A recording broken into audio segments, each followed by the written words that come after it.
The negative work done by gravity when raising an object against it There is no such thing as negative work. is exactly the same as the positive work it does in bringing the object back to the ground. There is no empirical proof of a magical, non-diminishing force contained inside the Earth that brings things back to the ground. Raising an object in a gravitational field gives it gravitational potential energy. There is no such thing as gravitational potential energy. This is nonsense, because that would require gravity to have a force to it when no force has ever been shown to exist. The reason objects denser than their surrounding medium do return back to where they were lifted from, is merely a reversal of the stored potential energy that was put in by the work required to lift the object initially. This stored potential energy, not gravitational potential energy, is Smarty Pants' cool hard logic appears to be randomly pulling from his own rear end, has absolutely sod all to do with gravity, since it was the hands of a human being that caused that energy to be stored in the first place, when the object was lifted. Gravity doesn't need to do any work when objects fall, because all of that was done with the initial lifting of the object. Positive work done by gravity converts it back to kinetic energy as it falls. All work is positive work. The result, when lift and gravity are in balance, an aircraft achieves what is termed level flight and takes you around the world at the same altitude.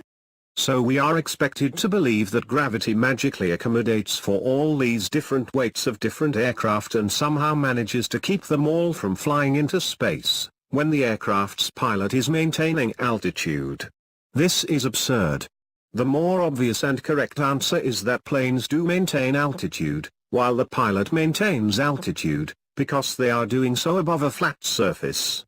Gravity alone could not just decide, oh, I think I will keep this plane from going too low or too high. What would be the reason for gravity knowing that? Magic? Even getting into space doesn't magically release you from the pull of gravity.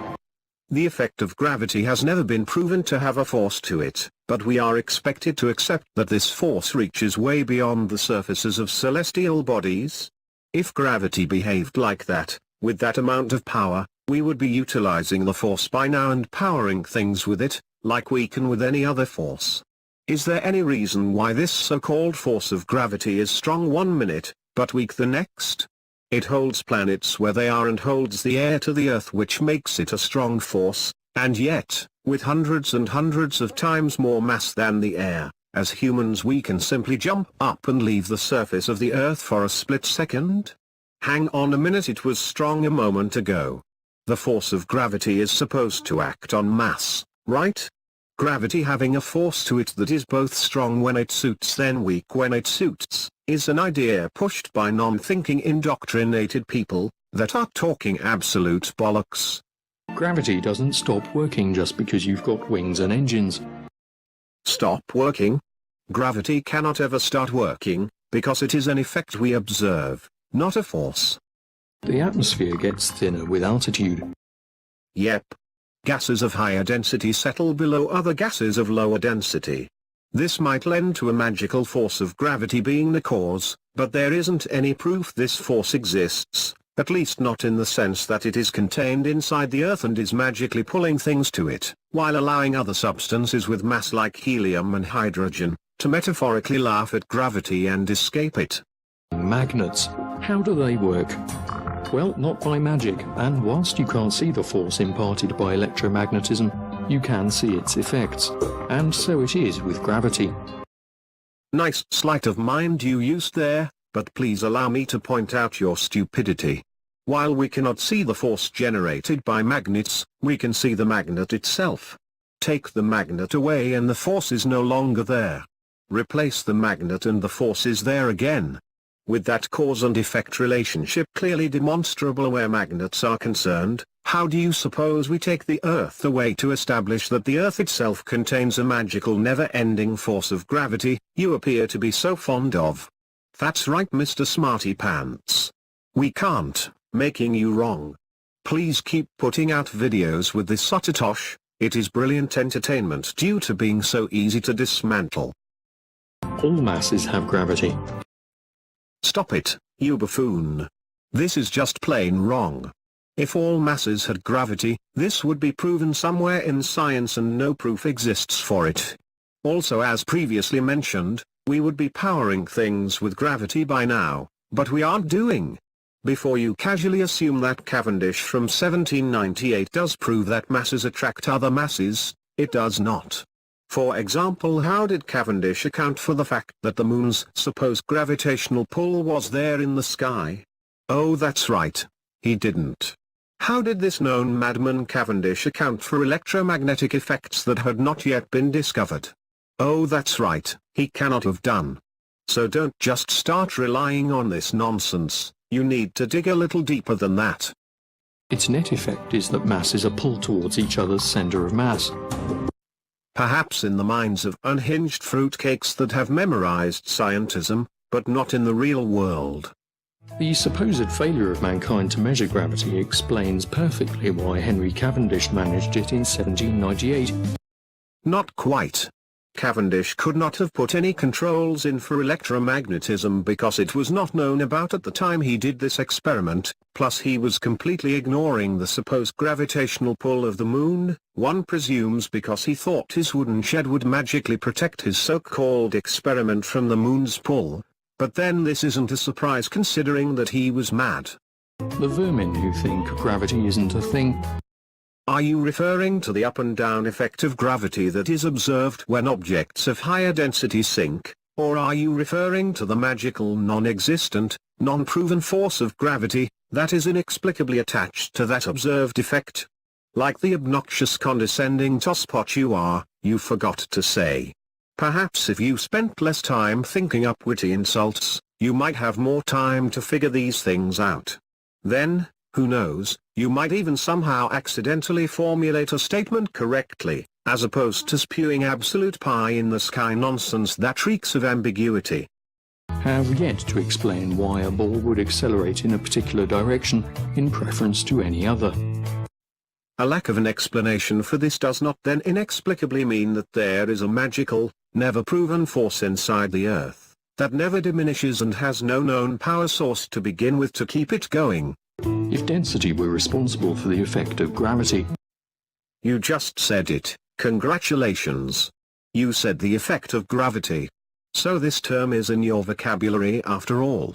Yes, an effect is there. No one has said that density is the cause of the effect of gravity, and you are doing what Coulthard Tragic does best, misrepresenting. While you might pretend that people think any flat Earth would be a blue frisbee flying through space, the people that are investigating the shape of the Earth never claim that, so we seem to have a disconnect here, where we have you, an absolute idiot Coulthard Logic on the one hand, living in his own little fantasy world pretending other people claim whatever outrageous stuff he feels like putting in a video and conning people into believing gets claimed, then on the other hand in the real world we have people asking perfectly rational questions about the shape and nature of our Earth that are met with either no answers, or absolute nonsense, as you are demonstrating yourself. Yes, it is understandable that you need your ridiculous straw man points, because you have no actual answers to any of the questions asked by intelligent people pointing out that we are being lied to about the Earth, but how dare you claim that people pointing out that scientism is being foisted upon us have anything to do with your stupid asinine misrepresentations? You are an intellectually dishonest condescending nut job that has convinced himself that he is a genius. In a vacuum. In a vacuum chamber, the density difference between two solid objects is so minimal in comparison to the non-existent space around them, that any measurements taken of the objects falling results in an assumption that they accelerate at the same speed, which is always referred to as 9.81 meters per second squared. It is easy to see why that figure is assumed. It appears as though the objects fall at the same rate, but it can be proven that they do not, by taking this experiment out of a vacuum chamber, where incidentally, physics remains the same. There is no special version of physics exclusive to vacuum chambers, there is simply physics.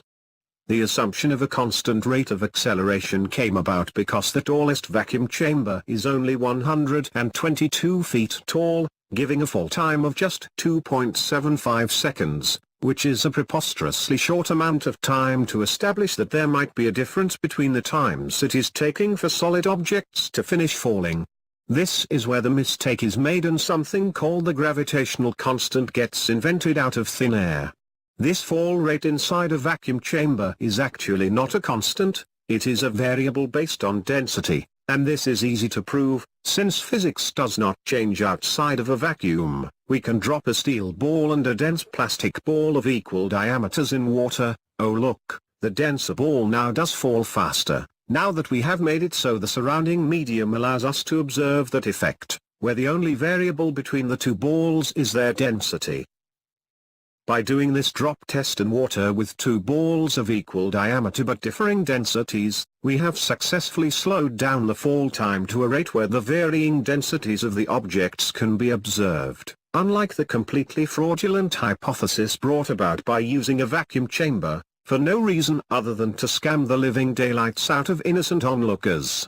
Now you know that G constant is utter nonsense and that the rate of acceleration is in fact based on density as proven by the water test just mentioned. Don't you feel all warm and fuzzy inside?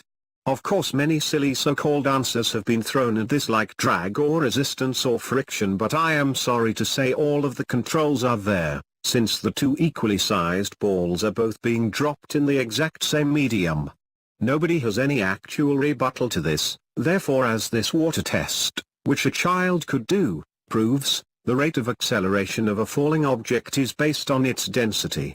The fact that we cannot measure this in a vacuum chamber means absolutely nothing, and the water test trumps all of that, for the reason mentioned earlier. Physics doesn't change just because things went into water. 9.81 meters per second squared is a fallacy, it is scientism yet again, and unfortunately it fools most people. That concludes the dismantling of this complete slave to scientism cool hard logic and his illogical nonsense, for the time being. Cheerio folks.